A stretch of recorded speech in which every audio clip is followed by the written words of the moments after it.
Je voulais parler d'une chose très importante, faut pas finir obsolète sur le marché du travail ou même dans le business. Parce que quand on veut devenir bon et exceller dans un domaine, on pense souvent à devenir bon sur de la technique. Et je vous donne un exemple. Si vous voulez devenir bon en photo, on dit qu'aujourd'hui tout le monde peut être photographe parce que n'importe quel téléphone récent fait des belles photos. Ou alors qu'on peut devenir bon en vidéo parce que maintenant une caméra fait les réglages automatiques et même un smartphone fait des belles vidéos. On peut se dire maintenant avec les effets spéciaux, avec la technologie, c'est plus facile et c'est plus accessible. Et en fait, on pense souvent à la technique. Alors que si vous regardez les gens qui étaient bons en effets spéciaux, je veux dire à l'époque, et ce qu'on fait maintenant aujourd'hui, s'ils sont restés sur les mêmes techniques de l'époque, bon à part les techniques intemporelles de maquette et tout, mais je parle des techniques par exemple de 3D, de modélisation, etc. Il est évident, la technologie elle évolue et que c'est vite obsolète. Les gens qui se contentent juste de faire des réglages automatiques pour faire des photos ou des vidéos, forcément, ils vont se retrouver obsolètes ou pas comprendre parce qu'ils vont être dépendants de cette technologie qui va évoluer. Alors que la réalité, faire des bonnes vidéos, c'est pas juste avoir la maîtrise technique. Il y a une partie technique, mais il y a aussi surtout savoir faire des plans, savoir raconter une histoire, savoir utiliser des techniques de cinéma. Pareil pour les photos, le cadrage, le sujet, la lumière, etc. Et il y a plein de domaines comme ça où on se rend compte que souvent on pense que la différence se fait sur l'accessibilité de la technique, alors qu'en réalité, la différence se fait sur des vraies compétences intemporelles. Et en intemporel, je parle notamment par exemple du storytelling, de la communication, des techniques visuelles qui vont générer des émotions. Et en fait, ces compétences-là sont intemporelles et vont s'adapter à un monde qui change. Ça veut dire que quelqu'un qui est...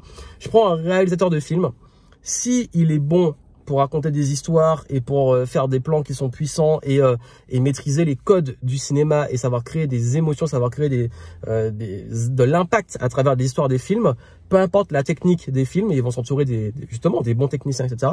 Peu importe, ils vont réussir à faire des bons films, mais pas juste basés sur de la technique. Donc c'est important de comprendre que vous limitez pas vos compétences à de la technique, à langage de code, par exemple la programmation.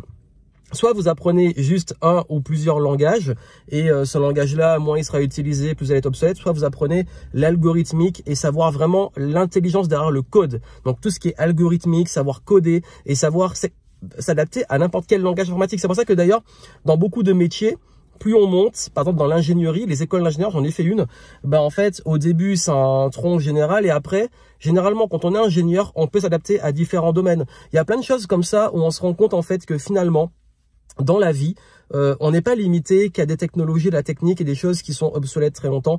Et il faut plutôt développer des compétences long terme. Et je vais revenir sur le business. Pour ceux qui me suivent, qui sont souvent dans le business entrepreneuriat, etc. Apprenez à communiquer, apprenez à vendre. La vente, c'est de la psychologie, ça change pas. Apprenez aussi à avoir l'intelligence business, l'intelligence de l'argent, comprendre l'argent. Et peu importe ce que vous allez faire dans le marketing, etc. Par exemple, le copywriting. On peut se dire maintenant, je dois devenir bon juste sur Instagram, juste sur les pages de vente, etc. Ou apprendre vraiment qu'est-ce qui fait que des mots ou des scripts vont capter justement l'attention des gens, créer de l'émotion, leur donner envie d'acheter. Et ça va se faire que ça soit à travers un blog, que ça soit à travers une page de vente, que ça soit à travers un script qu'on va mettre en vidéo, que ça soit à travers des prospectus, du papier, un livre.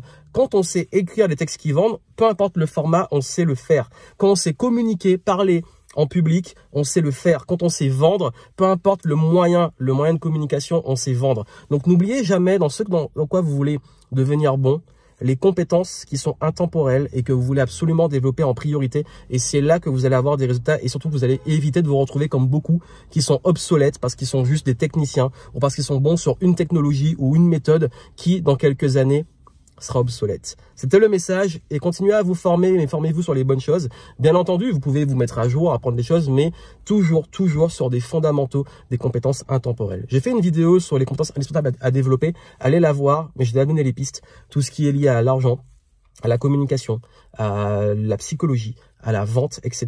C'est ça qui va toujours vous aider à être au top du game tout le reste de votre vie. Plein de succès. À très bientôt.